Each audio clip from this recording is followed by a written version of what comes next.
Good morning.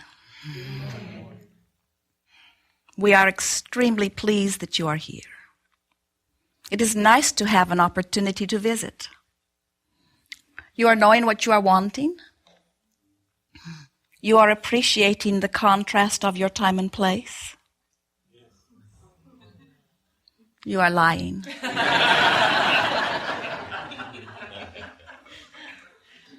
You forget we read your minds, or more importantly, your vibration.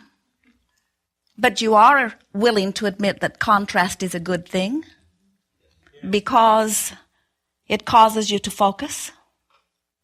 And focusing is creating. Yes, it is, Even more than what you move around with action. You are the creator of your experience, and you create through focusing your thought. So when you are pondering, you are creating. When you are imagining, you are creating. When you are remembering, you are creating. When you are pretending, whenever you are focusing, whether it is past or present or future, you are creating.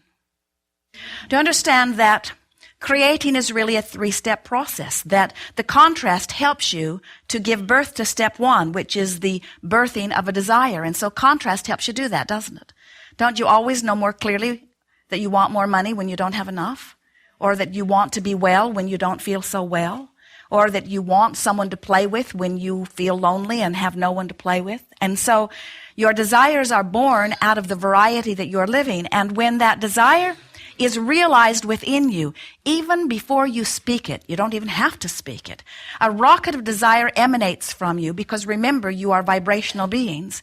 And you transmit your rocket, and your rocket precedes you into your future experience. We call it a pre-paving rocket. And source energy, who understands the nature of your creation, focuses upon that rocket too. And your future satisfaction, your future gratification, your future creation is worked upon and added to, and is beginning and is expanding and is yours.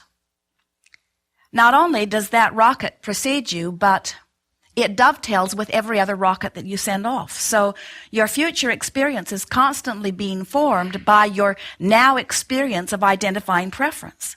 So when something happens and you don't like it, you send out an automatic rocket of what you would prefer instead. And your future experience, it would be nice if you could see it in some ways, although knowing what we know about you, you'd all be looking there instead of here.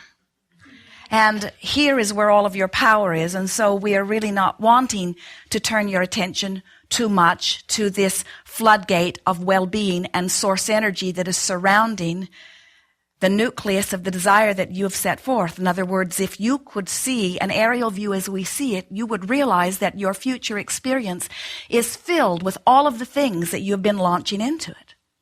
That's step 1. Contrast makes you want stuff. So you ask.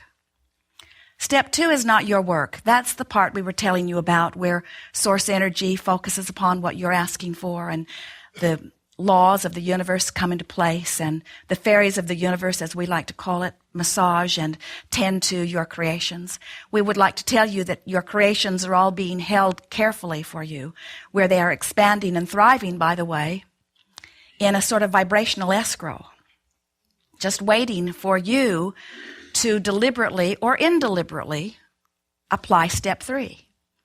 And step 3 is really what we call this gathering. We've named it the art of allowing. Step 3 is your work. Step 3 is where you find some way, somehow, to become a vibrational match to what you're asking for. In other words, when you ask for more money, the universe says, done. And avenues and circumstances and events begin aligning for you. But when you stand in your now and you complain that you don't have enough money, you hold yourself a vibrational mismatch to the desire that is yours, that is being held for you in vibrational escrow. So it's yours, it's there, but you have to let it in. And the way you let it in is you become a vibrational match to what you're asking for. So you have to focus upon what you want rather than focus upon what you don't want. But that's tricky, isn't it? Because after all, wasn't it contrast? Wasn't it moving around through things wanted and unwanted? And wasn't it the unwanted things that really gave birth to a lot of your desires? It was. In other words, it was living without something wanted. It was feeling the discomfort of having something wanted not happen that you launch and continue to launch. You clarify, you add amendment after amendment after amendment to your desires. Your desires are changing constantly, and source energy is keeping up with every one of them. The facilities of the universe and source energy, or God, whatever you're wanting to call it, keep up with your creative endeavor. It is our promise to you that there is nothing that you cannot create. No exception. No state of being you can't change, no state of having, no state of doing, nothing that cannot be changed. We would like you to catch a glimpse with us of your future experience, because it is full of all kinds of things that you've been asking for that you have not been letting in. So a gathering like this is really tailored toward helping you to find vibrational alignment with your source energy. And the way you find vibrational alignment with your source energy is by feeling your way there, by being aware of the emotional guidance system within you and realizing that because your source energy is pure positive energy, the heart of you is pure positive energy. You are liquid love. You are pure positive energy. You are resistant free.